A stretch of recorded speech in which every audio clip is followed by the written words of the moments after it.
Bienvenue sur le podcast de l'aviation présenté par Frédéric Beniada. Laurent Timsit, délégué général de la FNAM, la Fédération nationale de l'aviation marchande, et l'invité du podcast de l'aviation. Bonjour Laurent Timsit. Bonjour Frédéric. La FNAM vient d'écrire aux candidats à l'élection présidentielle.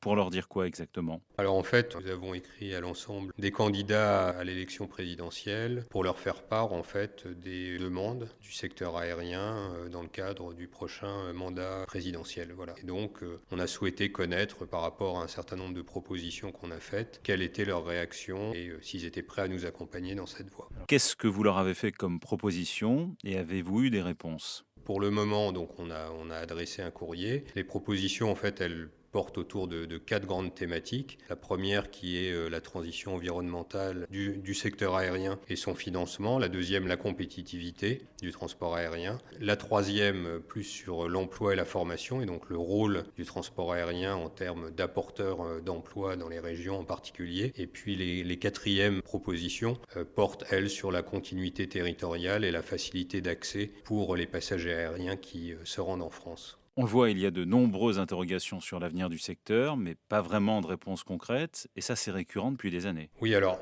en fait, il faut se rendre compte que le secteur aérien a vécu une période très compliquée récemment, c'est-à-dire si on regarde le dernier quinquennat, il avait, on va dire, plutôt bien commencé pour le transport aérien, même s'il y avait le constat d'un déficit de compétitivité du transport aérien, déficit de compétitivité qui avait été identifié lors d'assises du transport aérien. À la suite de ces assises, un certain nombre de mesures devaient être prises pour rendre le transport aérien français plus compétitif. Malheureusement, la crise Covid est survenue là-dessus. Aujourd'hui, la crise ukrainienne, et donc finalement, on n'a pas vraiment pu progresser lors de ce dernier quinquennat. Il y a eu également des faillites de compagnies aériennes, puisqu'il y a 2 compagnies aériennes françaises, Aigle Azur et XL Airways, qui avaient disparu. Et donc l'idée aujourd'hui, c'est vraiment d'essayer de faire en sorte que pendant les années qui viennent, et alors que l'État, il faut le reconnaître, est venu au secours du transport aérien français dans le cadre de la crise Covid, on arrive à rebâtir une véritable compétitivité de ce secteur, qui par ailleurs est un secteur qui a engagé une transition écologique là également ambitieuse, mais pour laquelle un soutien public sera nécessaire. Est-ce que le secteur a l'impression d'être entendu, d'être écouté par les politiques ? Alors très clairement, on n'est jamais totalement satisfait. Alors il y a quand même des choses qui ont été faites, et encore une fois, on ne peut pas nier le soutien que les compagnies aériennes françaises ont reçu de l'État lors de la dernière crise, sinon un certain nombre d'entre elles auraient disparu.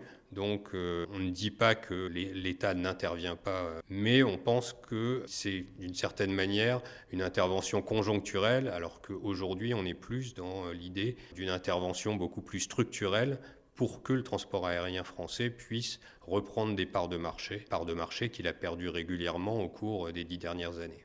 Qu'est-ce qu'il faudrait faire concrètement ? Je ne vais pas vous détailler l'ensemble des mesures, juste pour éclairer 2 ou 3 points. Le premier point, sur la transition écologique. La transition écologique du secteur aérien, on sait qu'on peut arriver à une neutralité carbone du transport aérien à l'horizon 2050. Pour ça, il y a quelques solutions bien identifiées. Une qui est effectivement l'évolution technologique, ce qu'on appelle l'avion vert. Et pour ça, le gouvernement français a dégagé des fonds. En revanche, il y a une autre solution qui est totalement indispensable, qui sont les carburants aéronautiques durables. Avec les carburants aéronautiques durables, on peut les utiliser dès aujourd'hui, avec les technologies actuelles. Et puis, on en aura besoin aussi en 2050, notamment pour le long courrier. On a besoin d'une filière de carburant aéronautique durable en France. Aujourd'hui, elle n'existe pas, ou elle existe encore à l'état d'embryon, et des investissements dans ce domaine-là sont nécessaires. Et ça, c'est une mesure forte qu'on souhaite, par exemple. Dans un autre domaine, qui est celui, par exemple, des taxes qui pèsent sur le transport aérien français. Aujourd'hui, il y a un certain nombre d'activités régaliennes, notamment la sûreté aéroportuaire, qui est financée par des taxes sur le passager. Donc finalement, c'est les compagnies aériennes qui payent in fine ces sommes-là. Ces activités régaliennes, dans la plupart des autres pays, elles sont prises en charge par l'État. Et là aussi, aider structurellement le transport aérien français, ce serait intervenir pour que ces activités soient prises en charge financièrement directement par l'État. Voilà, Voilà une mesure en termes de compétitivité qui serait importante. Une troisième mesure qu'on peut citer, et là c'est l'attractivité de la France et l'attractivité des aéroports parisiens. Si on veut que les passagers ou les touristes ou les hommes d'affaires aient envie de venir en France, il faut que les conditions de leur arrivée en France et d'accueil en France soient meilleures qu'elles ne le sont aujourd'hui, les temps d'attente beaucoup plus courts, et là aussi mettre plus de moyens de la part de l'État pour que le passage aux frontières, tout bêtement à l'arrivée à Paris, puisque Paris reste la principale porte d'entrée de la France pour les passagers aériens, que ces conditions soient améliorées avec plus de ressources humaines, donc plus de personnes pour l'accueil, mais aussi de nouvelles technologies pour que la fluidité soit bien meilleure. Mais je me répète, on a eu au cours de ces 20 dernières années de nombreux rapports Abraham, Leroux, des assises du transport aérien, et à chaque fois c'est plus ou moins resté lettre morte. Toutes les propositions ne sont pas anciennes. Quand on parle de la transition écologique du secteur aérien, je pense qu'il y a véritablement eu beaucoup d'efforts qui ont été faits par le secteur pour imaginer sa transition écologique et progresser dans ce sens-là. Et donc là, je pense qu'on parle vraiment de sujets nouveaux sur lesquels les politiques n'avaient pas eu nécessairement l'occasion de se pencher avant. Donc c'est vraiment le moment de s'y mettre et de ne pas rater ce tournant. Il y a d'autres propositions qui, effectivement, elles, sont plus anciennes.